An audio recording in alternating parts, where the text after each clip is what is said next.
Hi everybody, it's Laura from Green Tree, and today we're talking about corned beef. This is something that a lot of people think of when they think of St. Patrick's Day, which is coming up pretty quick here.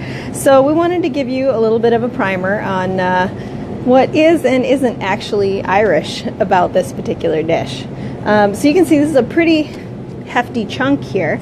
Corned beef is a salt preserved meat. It's typically made from the brisket of a cow, occasionally from other parts as well, especially the lower quality stuff. Corned beef is something everybody thinks about. Corned beef and cabbage. I've got a cabbage here just for demonstrative purposes. If you don't know what a cabbage looks like. It's a dish where you take and you boil cabbage, potatoes, carrots, other vegetables, and serve it with sliced or diced corned beef. And it's something that a lot of us here in the U.S. think of as a quintessentially Irish dish. But that is not actually the case. Kind of a fun, interesting story about corned beef is the kind of corned beef that we eat now is really more of a Jewish invention. But there was a lot of corned beef made in Ireland. So back a couple hundred years ago, they made corned beef in Ireland and exported it to Britain and France and other parts of Europe. So while they made it there, they weren't actually eating it there. What was typically eaten in Ireland was cabbage and bacon. And it wasn't the kind of bacon that we think of now either. It was a big, sort of cured joint of pork that would be sliced and could actually be served similarly to the way we serve corned beef now. So it was kind of a very similar dish, but not something that Irish people ate.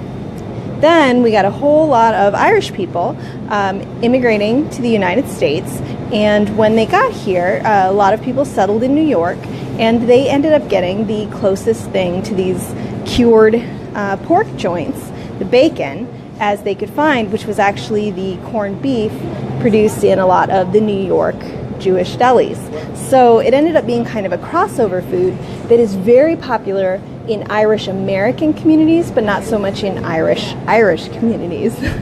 So it's kind of fun that it's really a hybrid dish, a hybrid holiday celebration, this corned beef and cabbage. If you've never had it, it's delicate, very kind of tender and salty. It does have a strong beef taste to it.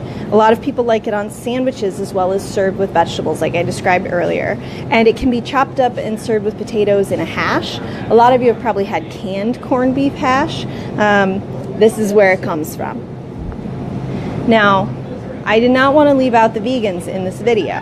If you do want to celebrate in the Irish American way by having corned beef and cash for St. Patrick's Day, we do have this little vegan ham.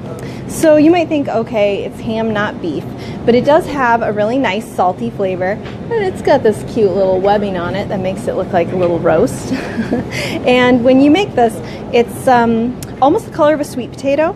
So it's a little bit more of a briskety color than the bright pink of a ham. And you could slice this up and put it on a vegan Reuben or serve it with cabbage and other veggies the same way that you would with the corned beef. So if you guys want to try either of these, come on down to the store. I will be doing this for the next hour or so. Or you can make it on your own. Let us know what you thought. And if you have any Irish recipes that you really love or favorite uses for corned beef, mine's probably corned beef hash. I know it's chock full of salt and not the healthiest thing in the world, but it's good. So anyway, if you have any favorites, post them in the comments. If you want to try these, come on down to the store. And regardless of how you choose to celebrate or not, I hope in the meantime you're having a wonderful Tuesday. Bye guys.